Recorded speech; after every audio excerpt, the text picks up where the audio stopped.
Bem-vindos ao programa Plano de Negócios. Eu sou Daniel Schneider e hoje estou entrevistando Dennis Mendelbaum, cofundador da RealBit Investments, empresa especializada em blockchain solutions. Bem-vindo, Dennis. Obrigado por vir ao nosso estúdio. Eu que agradeço. Um bom dia a todos e da Rádio Mega Brasil. Daniel, um prazer estar aqui com vocês. Muito obrigado. Dennis, a gente abre hoje jornais e revistas e muita gente fala desse negócio chamado Bitcoin, porque eu não entendo até o fim o que significa um Bitcoin. Você pode dar um pouquinho o que significa um Bitcoin? Claro, o Bitcoin é uma moeda digital.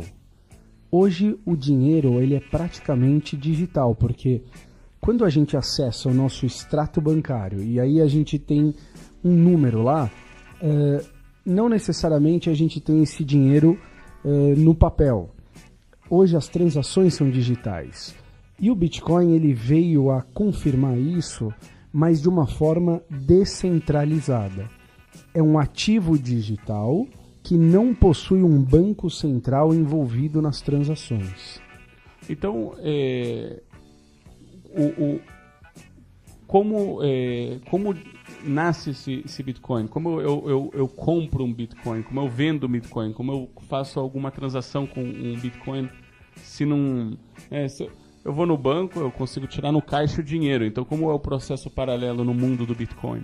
Vamos lá. O Bitcoin ele existe através dos mineradores de Bitcoin, que nada mais é do que um sistema de computador onde você empresta a sua capacidade de processamento para que as transações de Bitcoins aconteçam. Uma vez que você possui um Bitcoin, você pode transformá-lo em dinheiro, aqui no Brasil, no caso, em reais, através de uma corretora de Bitcoins, que cambia o Bitcoin para a moeda corrente. Isso é legal? Isso é legal, porém ainda não há uma regra muito específica do Banco Central para esta transação. Porém, o Bitcoin ele já é considerado um ativo aqui no Brasil também. Quanto dinheiro em Bitcoin existe no mundo? Hoje, o market cap do Bitcoin é aproximadamente de 10 bilhões de dólares. E como isso começou? Como isso começou e por que alguém confiaria em fazer o contrário, pegar um dinheiro em real e botar em Bitcoin? Isso começou em 2007 para 2008. Auge da crise bancária americana.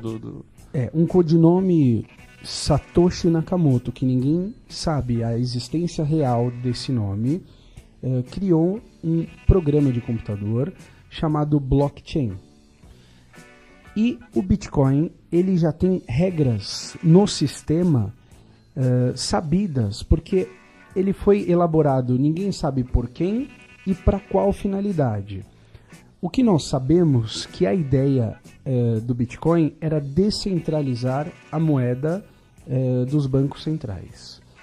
E ele saiu de zero. Hoje ele vale $630 uma unidade de um Bitcoin. Então a gente tem uma crescente aí em 7, 8 anos de 6 mil vezes, né? Então ele vem se valorizando e então ele também é usado como, vamos dizer, o real está enfraquecendo, vamos investir em Bitcoin, está vendendo uma forma de especular?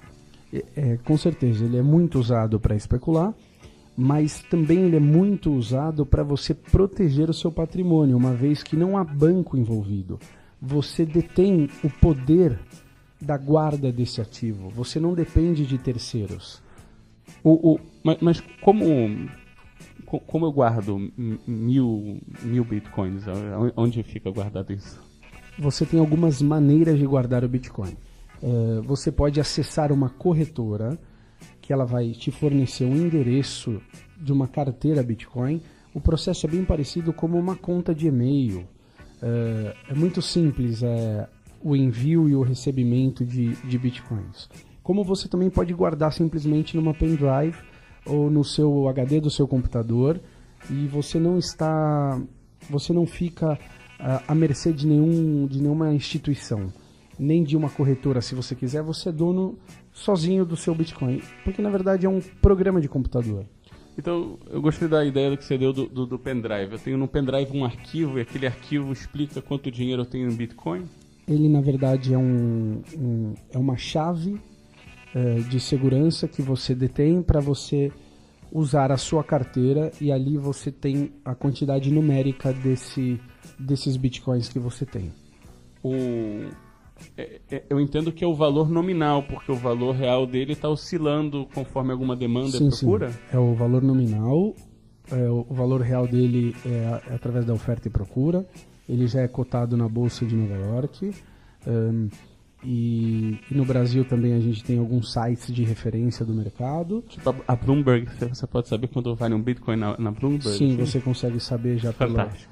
E ele oscila assim diariamente, como qualquer outro ativo, como o ouro, como o dólar mesmo, e o que vale é a quantidade que você tem. Tá, e se eu me imagino como o típico brasileiro malandro que está tentando cortar caminho, né?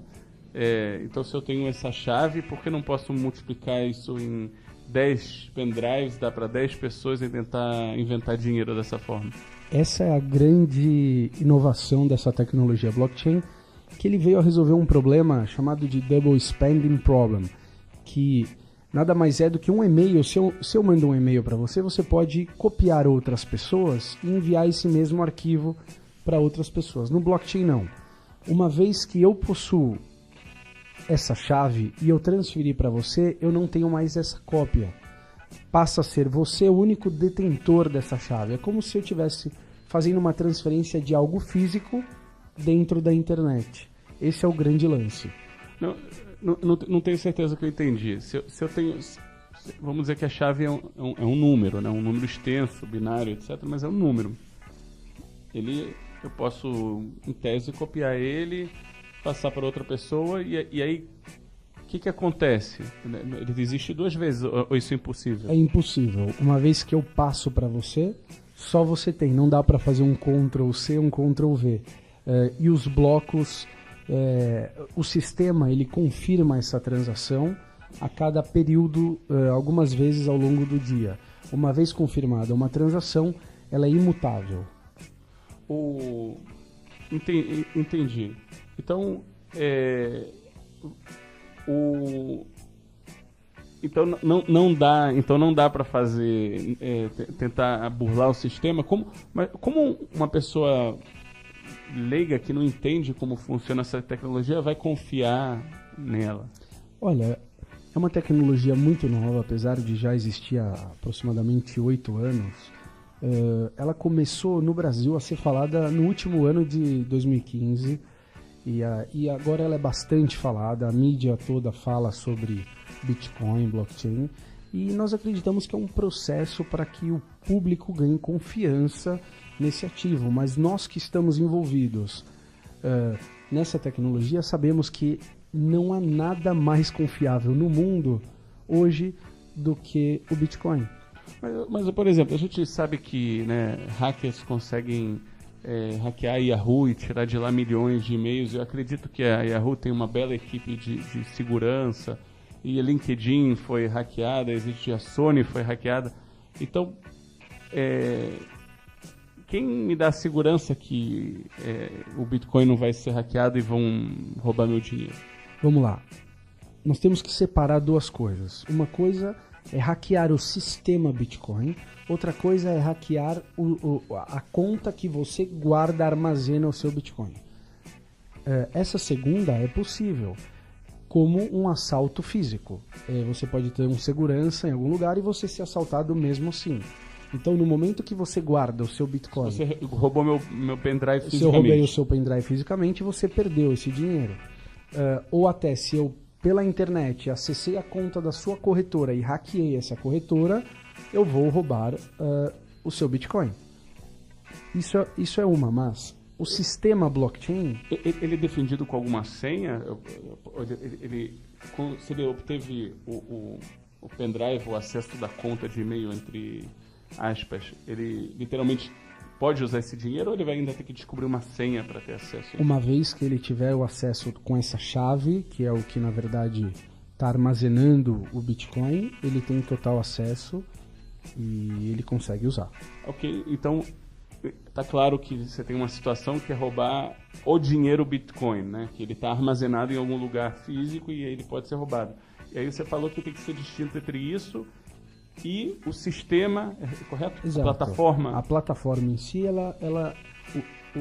o que é mais interessante é que esse empréstimo de força de processamento que cada um que faz a mineração de Bitcoin, ou seja, tá emprestando a força de processamento computacional ao redor do mundo inteiro, ou seja, existem milhares e milhares de computadores ao redor do mundo fazendo esse serviço, o que torna a rede muito segura, porque para você conseguir hackear e mudar esse sistema, você precisaria corromper 51% desse sistema operacional e espalhado no mundo inteiro, onde ninguém se identifica. Então, o que torna o sistema muito, muito seguro. Muito interessante. Estamos finalizando aqui nosso primeiro bloco do programa Plano de Negócios. Escutem um pouquinho de música, a gente volta daqui a pouquinho. Não aguento mais do mesmo, já são 5 anos na mesma função. Mudar de trabalho também é arriscado, posso cair em algo ainda pior. Eu já quero almejar cargo de diretor, mas são tantos assuntos que eu não domino, começando por números, gráficos. Como faço para ganhar mais? Talvez empreender, mas... Pense com calma, você não está sozinho. Mentoria Sky Group. Decisões de impacto começam aqui. 11 2847 4969. info@skygroup.com.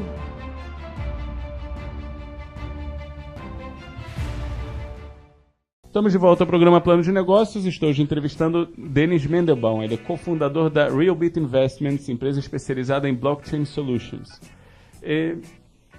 Denis, uma grande pergunta que se tem nessa área de bitcoins ainda são duas perguntas que eu vejo fundamentais. A primeira é bitcoins como forma de lavar dinheiro. Que é provavelmente alguma coisa que autoriza, que complica as autoridades, né? No final, o sistema financeiro ele é complexo do jeito que é porque alguém quer ter controle sobre ele, quer centralizar, quer ter a informação. Como se está vendo isso? O Bitcoin ele é muito seguro e ele também é passível da ocultação, porém, bem como o dinheiro físico. Quando você possui... Isso que nós precisamos entender. Ele é o dinheiro físico dentro da internet. Se a gente tiver uma quantidade de reais ou de dólares e quiser ocultar isso do fisco fisicamente, é possível. E o Bitcoin da mesma maneira. Em que momento essa conta não fecha? Quando você for trocar o seu Bitcoin por uma moeda corrente, usando uma corretora, ou nos Estados Unidos, ou na Europa, ou na América Latina, quando você troca essa moeda, você tem que se identificar e de forma muito mais completa hoje do que às vezes no próprio banco. É que eu fico imaginando, né? Eu falo, poxa, a gente vê nossos políticos aí, né, as acusações são de dezenas de milhões de reais. Uma coisa é você tentar atravessar uma fronteira com dezenas de milhões de reais, outra coisa é você botar num pendrive e botar num cofre em outro lugar. Nunca ninguém... e você fala, uma transação bancária, aquilo vai ficar registrado, ele é obrigado a passar a informação para o Banco Central de transações acima de um determinado valor, aqui vai ficar num pendrive. É verdade, mas isso também acontece há muitos anos com joia, isso acontece com telas, principalmente o diamante. Então, isso pode acontecer, mas o Bitcoin ele tem vertentes muito mais interessantes para trazer ao público do que a própria ocultação de patrimônio. Tá, e tem vamos dizer assim, existe uma porcentagem de toda a população que não é correta, que não é honesta, que é bandida, né, vamos dizer assim, e isso vai continuar acontecendo, porque isso não tem nada a ver com o Bitcoin, é da natureza humana, né? Exato. Tá. A minha outra pergunta é se você realmente acha, porque você falou, o market cap está em quanto do Bitcoin? É aproximadamente 10 bilhões de dólares. É muito pequeno. Né, dentro do mercado financeiro, vamos dizer, o dólar é tradeado lá quase 10 trilhões de dólares diariamente, então você imagina que 10 bilhões de market cap não é grande coisa. Você vê daqui a 10, 20 anos um processo do Bitcoin se tornar um mainstream? Olha, o que nós acreditamos, não que ele vá ultrapassar, até porque um dado interessante, nós sabemos que haverão 21 milhões de bitcoins no mundo, o sistema já prevê isso. Ele prevê o quê exatamente? A quantidade de bitcoins é uma moeda deflacionária, ou seja, o sistema já tem algumas regras para que, não como o papel moeda de hoje, que a gente tem uma máquina que emite o papel, o Bitcoin ele tem fim. Ou seja, depois do ano de 2140, quando será emitido a última unidade de Bitcoin, que serão 21 milhões de Bitcoins, a partir desse momento o que vale são as trocas de Bitcoin e não mais novas emissões. Isso foi feito por ser descentralizado para que sempre garanta uma valorização da moeda e não uma desvalorização, ok? Agora, uma vez que eu sei que o Bitcoin está sendo muito usado e que cada vez mais cresce e só teremos 21 milhões de Bitcoins no mundo, é claro que uma unidade hoje que vale 630 dólares pode valer muito mais. E o que vocês... assim, é inerente do sistema econômico, né? Até porque você geralmente tem uma inflação positiva muito mais ao longo da história do que você tem uma inflação negativa. Juros positivos, eu quero dizer. Então, você sempre tem um processo onde é emitido notas, né, ao longo do tempo. O que acontece depois aí não vai dar mais para usar bitcoins depois de um determinado ponto? Ok, o Bitcoin ele é fracionável em 8 casas depois da vírgula, ok? Então, o que nós acreditamos que, ao passar dos anos, essa última casa, a 8ª casa depois da vírgula, que hoje representa 0, ela possa ter um valor muito expressivo. Então... Você pode dar um exemplo só para o ouvinte poder entender isso? Nós entendemos, hoje você pode fazer micropagamentos, ou seja, você pode fazer um pagamento de 0,00000001 Bitcoin. Um Bitcoin, perfeito. Isso não tem valor financeiro. E no futuro pode ser que isso significa $1. No futuro pode ser que isso signifique comprar um imóvel, a gente não sabe. Por ter uma limitação da emissão da moeda, o que torna o jogo muito mais atraente e valorizado. Interessante. Agora, quando você fala de Bitcoin, você falou bastante de Bitcoin e você sempre falava sobre blockchain. Então, o assunto é Bitcoin, mas sempre traz de volta ao blockchain. Então, vamos entrar um pouquinho mais do que é esse blockchain. Blockchain é um grande livro de registros aberto na internet. Uma vez que uma informação é confirmada dentro desse grande livro, ela é imutável, imexível para sempre. Muito bem, então ela tá, de certa forma, tem alguma forma de criptografar para saber que ela é sempre aquela, que não está mudando. Exato, é um código que você tem uma chancela sobre aquela transação, o que torna ela independente e imutável. E quem tem esse registro? Onde ele está fisicamente? Ele é um sistema aberto na internet. Ele é um programa. Qualquer um pode ter ele? Qualquer um pode ter ele, qualquer um pode acessar ele.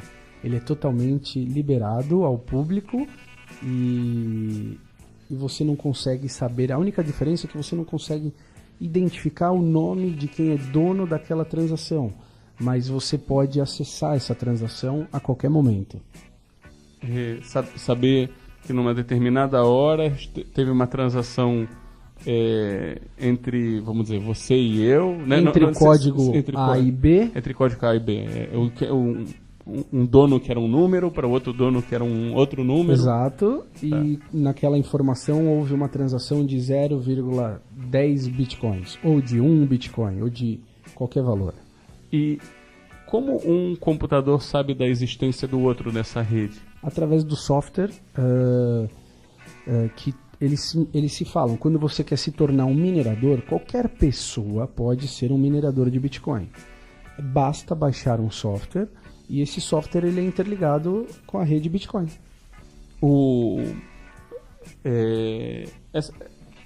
Mas como você acha essa rede, se cada computador pode decidir parar de minerar a qualquer momento ou voltar? Quando eu quero entrar na Google, eu boto www.google.com.br, eu estou dando um endereço. Então, como eu estou procurando um computador específico, né? Ok, você tem um computador, você baixa um sistema operacional. E nesse sistema você está emprestando, nada mais do que emprestando a sua força de processamento de dados.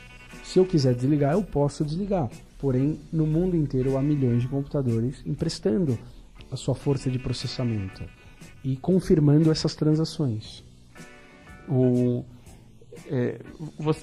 Então vamos voltar a esse blockchain. Tem um registro e o que? Parte de um registro está num computador, parte de registro está em outro. Como você sabe em que computador está qual registro sobre qual transação? Não. O registro está no software. E o software qualquer pessoa pode baixar. Ele é aberto na internet. Então, o registro da informação ele está inserido dentro do software. É como se você citou o exemplo do www. Se você acessar www.google, as informações que naquele banco de dados do Google estão contidas, de qualquer computador você acessa essas informações. O que vale é o banco de dados do software. Sim, eu entendo, mas como, por exemplo, vamos supor que eu fui a primeira pessoa a comprar um Bitcoin, foi há 8 anos atrás, por exemplo. Como se sabe aonde está esse registro? Né? Esse registro é um registro muito antigo, então em que computador está esse registro? Ou ele está em todos os computadores? Ele está em todos os computadores no software. O software nunca apaga nenhuma transação. Então tem, não é que nem, vamos dizer assim, as notas fiscais que você tem que guardar por 5 anos. Aqui tem que guardar pelo resto da vida. Aqui não depende da sua decisão, ele estará guardado para o resto da vida. O que torna ainda mais seguro e mais interessante, inclusive, para os governos. E não fica um arquivo gigantesco, assim? Sim, mas entenda que está dividido nos computadores de pessoas no mundo inteiro. Então é o maior banco de dados, é o maior, vamos dizer, o data center, é o maior do mundo. De fato, quantos computadores mineram? Minerar e ter o registro é a mesma coisa? Ou são coisas distintas? Minerar e ter o registro é a mesma coisa. Eu não consigo te precisar quantos computadores. O que eu posso te dizer é que hoje a capacidade de processamento de dados da rede é de 2 exahash. Exahash é a unidade de velocidade de processamento de dados. Estamos falando em 2000 petahash. É algo muito grandioso. Só para tentar dar um chute, uma brincadeira assim. Se eu quisesse comprar um computador com essa força de processamento, quanto isso poderia custar? Não existe. Nada parecido com isso. Nada parecido? Nada parecido. Tipo, nem 100 milhões de dólares, 200 milhões? Não há. Você teria que, para você ter essa força de processamento, você precisaria ter 51% da rede e é impossível, não há isso no mercado. Fantástico. Bem, nós estamos finalizando aqui nosso segundo bloco do programa Plano de Negócios. A gente volta daqui a pouquinho.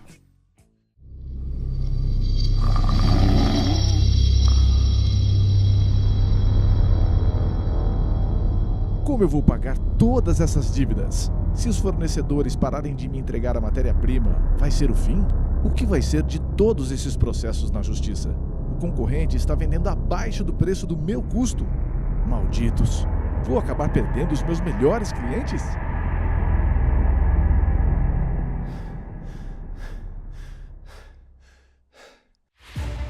Pense com calma.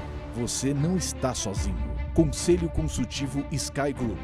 Decisões de impacto começam aqui. 11 2847 4969. info@skygroup.com.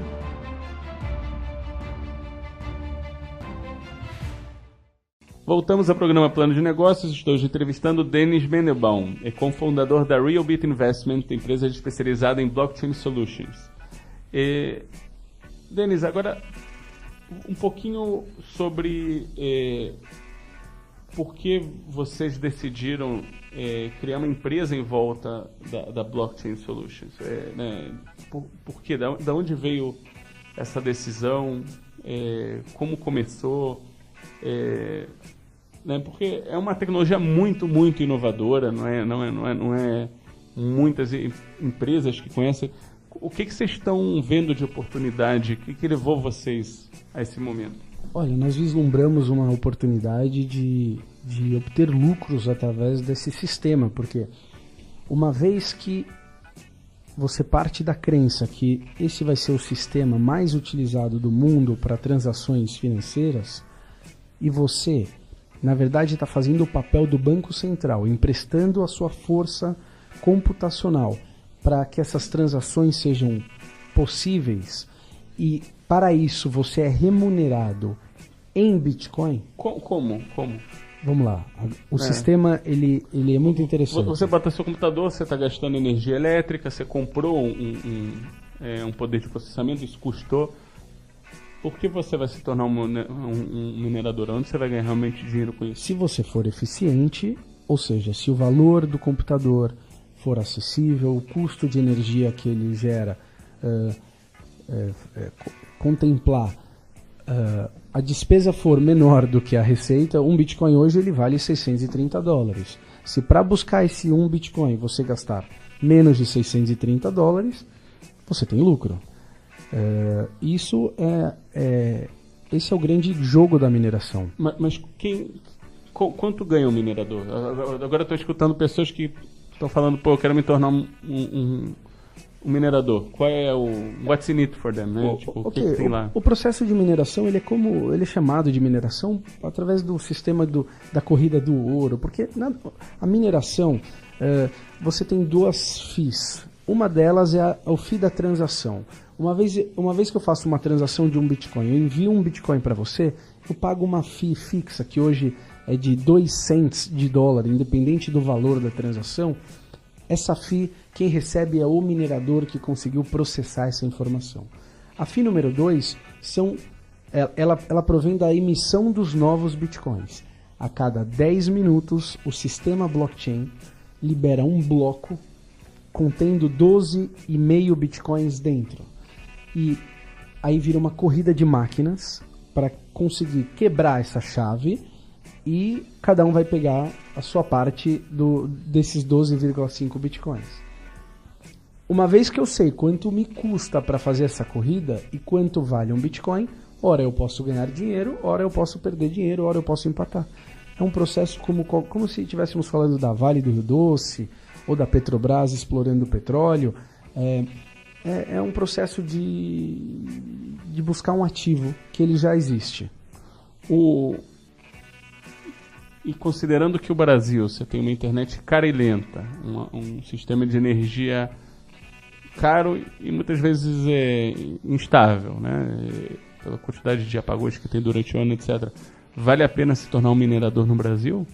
No Brasil, nós acreditamos que não vale a pena. O nosso processo todo de mineração é nos Estados Unidos, porque as máquinas são mais baratas, a energia elétrica é muito mais barata e a mão de obra específica existe lá. No Brasil, com o valor do Bitcoin atual, seria prejuízo trabalhar. Muito interessante. E ainda assim vocês montaram a empresa no Brasil. Por quê? Não, a empresa, o escritório dela é no Brasil, porque somos brasileiros, mas a operação física é nos Estados Unidos. E o que vocês vendem? Que serviço ou produto vocês vendem na Realbit? Nós vendemos capacidade de processamento de dados. Uma vez que pessoas comuns ou empresas tenham interesse de participar desse grande jogo de mineração de bitcoins, nós prestamos o serviço desde a compra dos equipamentos até a locação dos equipamentos, instalação, importação, e o software que é da Realbit Vocês desenvolveram um software específico? Sim, nós desenvolvemos um software que ele, ou seja, é um software que linka com o software da mineração de Bitcoin, porque a gente faz isso em larga escala. E para você ter vários computadores falando com o sistema, você tem que ter um software próprio. E a Realbit, ela presta esse serviço a quem tiver interesse de investir na mineração. Eu fico imaginando nos serviços que tem na internet, então eu imagino, por exemplo, os serviços da Amazon Web Services, e lá você consegue ter um computador virtual que você clica 2 botões lá e você tem um computador virtual para trabalhar nele. Não era o caso de funcionar assim? A pessoa vai, entra na internet, paga e nasce um computador virtual com um poder de processamento? Existem... Vamos lá, o computador de processamento no blockchain, para o blockchain, se você quiser ser competitivo nesse game, você tem que ter um computador específico. Ele não é um computador convencional, apesar de um computador convencional aceitar o sistema.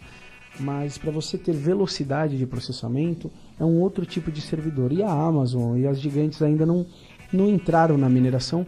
Nós entendemos que por ser ainda um market cap muito pequeno para essas gigantes, né? Perfeito. E o que vocês sentem da demanda brasileira? Ela existe? As pessoas entendem?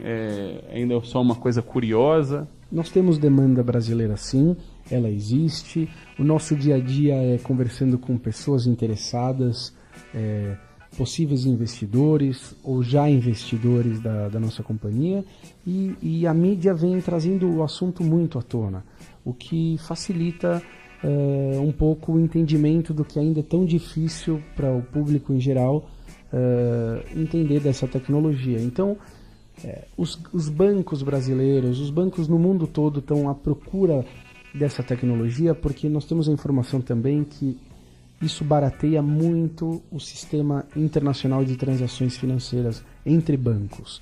Ele pode usar o Bitcoin para transferir dinheiro de um lado para o outro sem pagar fees tão altas que eles precisam pagar hoje. Hoje, se você pega talvez o market cap dos bancos, você entende que tem aqui um sistema que ele não é muito justo. Às vezes numa transferência internacional, né, você pode pagar às vezes até 10% do valor, dependendo se os valores foram baixos. Exato.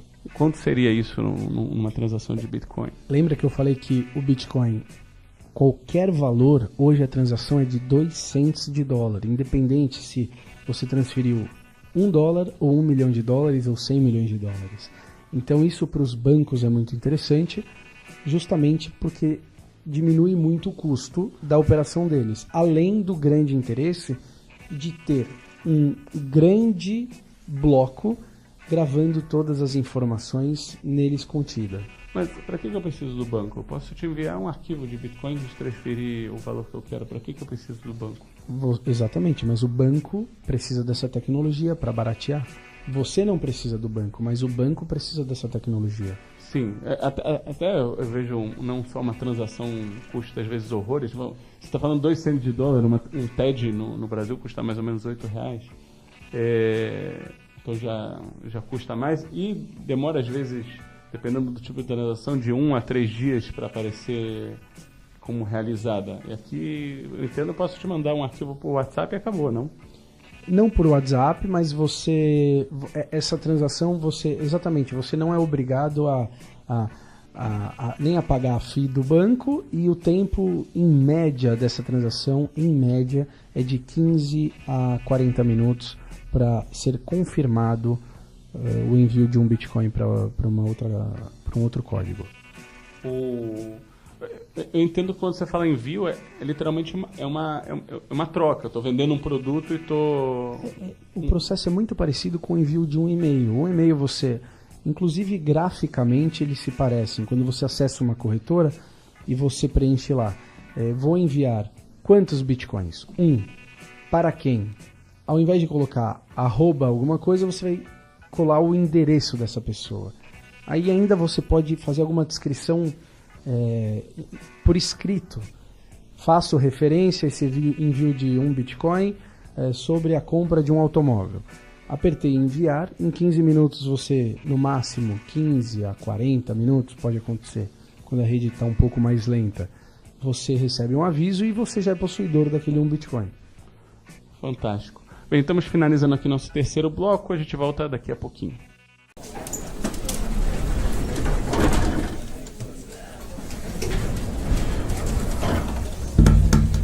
Marcaram uma reunião de última hora com o conselho da empresa. Metade das filiais não mandou as informações necessárias para você terminar o relatório. É o terceiro ano que a empresa fecha no vermelho.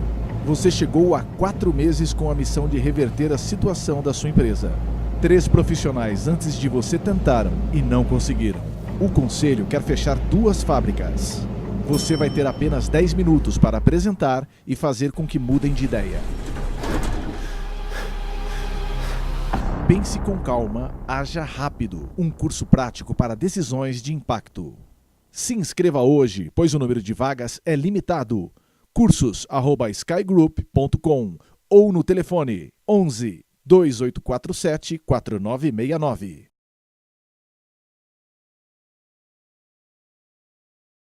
Voltamos ao programa Plano de Negócios. Eu sou o Daniel Schneider e estou entrevistando hoje o Denis Mendelbaum, cofundador da Realbit Investimentos, empresa especializada em Blockchain Solutions.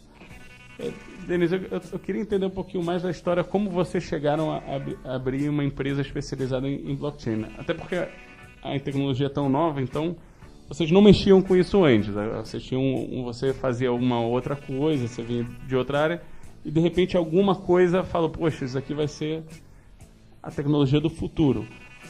Qual foi esse processo? Nós tínhamos uma empresa no Brasil de desenvolvimento de tecnologia, aplicativos, bem quando começou o grande desenvolvimento para iPhones, para Android, e o meu sócio Bernardo, que foi o mentor dessa ideia, ele resolveu aperfeiçoar, ele é cientista da computação, ele foi fazer um curso nos Estados Unidos e lá ele tomou conhecimento dessa nova tecnologia e ele começou o processo como uma startup americana mesmo, na garagem da casa dele. Ele comprou alguns computadores, naquela época 5, ou 10 ou 15 computadores, não me lembro agora, e ele ligou, tem até uma história bacana que eles demandam tanta energia que a esposa dele foi ligar um aquecedor um secador de cabelo e queimou todo o quadro da casa.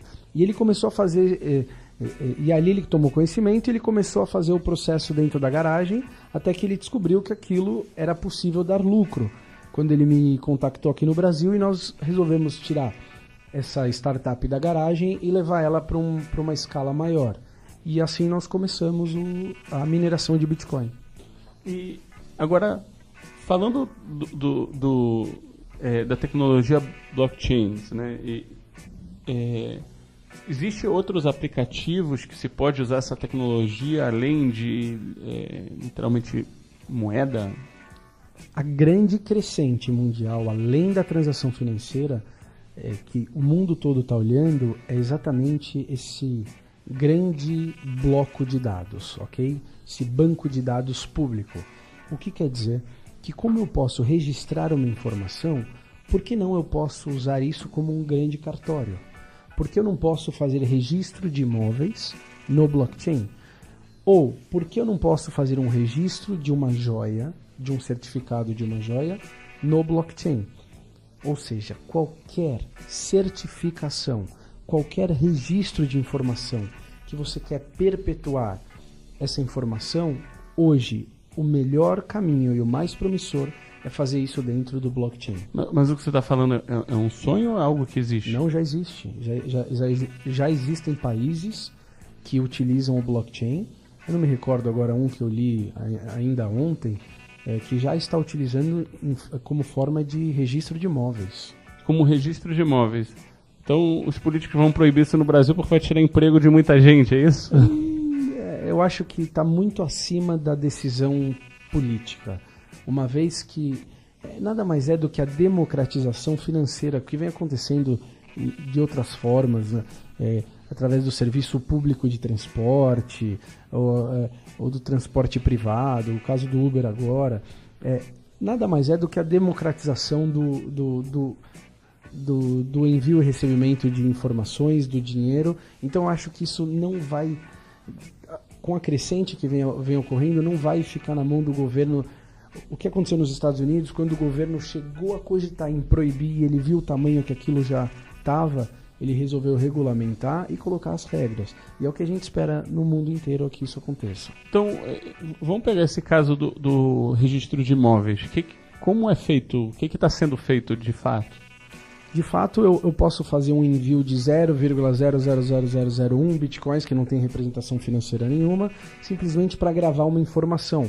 Como no corpo desse envio eu posso fazer uma menção em texto, eu poderia escrever que na data de hoje eu adquiri uma casa na rua número tal, e a descrição do imóvel tal, e agora pertence ao nome tal, documento tal. Pronto, registrei essa informação e para a gente vender esse imóvel, essa pessoa teria que fazer um novo registro. E assim ficaria muito mais fácil de você identificar o possuidor de qualquer certificado. Deixa eu só tentar imaginar e entender, se eu quisesse implementar isso no Brasil, seguindo essa linha dos imóveis. Uma entidade central teria que fazer os pré-cadastros de tudo que já existe. Poderia, mas também nós pensamos muito em não tirar o ofício de um cartório, mas o que o cartório passe... Hoje é muito precário, estamos em 2016. Você tem ainda o cartório manual. O cartório físico, manual você tem sim. que assinar um livro. Isso já ridículo, não condiz com a nossa era digital. Então os cartórios poderiam acessar o blockchain para registrar a informação. E é isso que a Helbit acredita, que a grande crescente do serviço que nós prestamos venham através, além das transações financeiras, como de registro para o mundo inteiro. Se eu sou uma empresa que consigo ver uma aplicação, um aplicativo, como seria a terminologia correta? Uma aplicação para o uso do blockchain. Do blockchain. Eu posso vir para Realbit para o desenvolvimento dessa aplicação ou já uso o software que é padrão por exemplo, do Bitcoin ou outro... Você tem os dois caminhos, depende do tamanho da sua operação, depende da velocidade que você precise, mas o banco de dados blockchain é público, você pode usar e registrar algo, mas tornar isso em grande escala, talvez você precise procurar uma empresa como a Helbit. Então, você deu o exemplo aqui vamos assim, usar... É um cartório eletrônico de imóveis, você deu o exemplo das joias. De forma geral, o que você está tentando me dizer é que é um contrato. Tem um contrato entre duas partes, eu quero cadastrar essa informação. É isso ou eu sou abstrato demais, generalizei demais? Não, o que eu quero dizer é que uma vez que você grava essa informação, você tem a certeza que essa informação é verdadeira. Não é passível de falsificação e não é passível de cópia.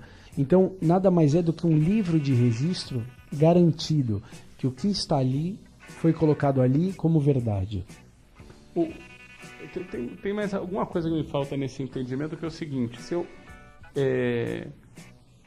como eu sei que quem está fazendo aquele registro é a pessoa que tem autorização de fazer aquele registro? Ok, esse é o tema. Nós não estamos prontos ainda para isso. As duas partes teriam que aceitar que aquela informação é verdade. Ou seja, eu comprei um imóvel e eu sou possuidor de um imóvel e eu estou mostrando para você no blockchain que eu sou o possuidor, o sistema teria que ter aderido a isso. O que nós acreditamos que o sistema de cartório no Brasil vá aderir a esse uso. Mas claro, realmente hoje, se eu mostrar para você essa informação, ela não tem o valor para que você acredite. E você tem uma questão aqui de legislação, porque vai vir uma pessoa para o juiz e vai falar: olha, ele está dizendo que a casa dele, eu estou dizendo a minha. Aqui, olha aqui no blockchain. O juiz tem que entender, alguém tem que explicar para ele que aquilo é válido. Daniel, me lembro há aproximadamente, acho que 15 anos atrás, eu estava jantando com um amigo e ele falou assim: você tem e-mail? E eu falei: me desculpe, eu nem sei o que é isso. E hoje o e-mail ele já está ficando ultrapassado, né? É. Então, acho que é mais do mesmo. É uma grande virada tecnológica que nós estamos vivendo. É um marco, talvez o maior deles, porque você está falando em transações financeiras. A gente brinca que é o e-mail do dinheiro, o Bitcoin. Então, o que nós acreditamos que ao passar do tempo, isso vai ser muito corriqueiro entre todos nós. Agora, para finalizar, para ouvintes que querem seguir aprendendo sobre Bitcoins, o que eles devem fazer? O que você indica? Em primeiro lugar, eu acredito que todo mundo que quer, que acredita que o dinheiro não está no seu poder, ele é obrigado hoje a ter pelo menos uma unidade de Bitcoin. Se eu posso fazer uma recomendação ao público é que cada um compre um Bitcoin e guarde a longo prazo, que nós temos certeza que isso vai se valorizar e muito.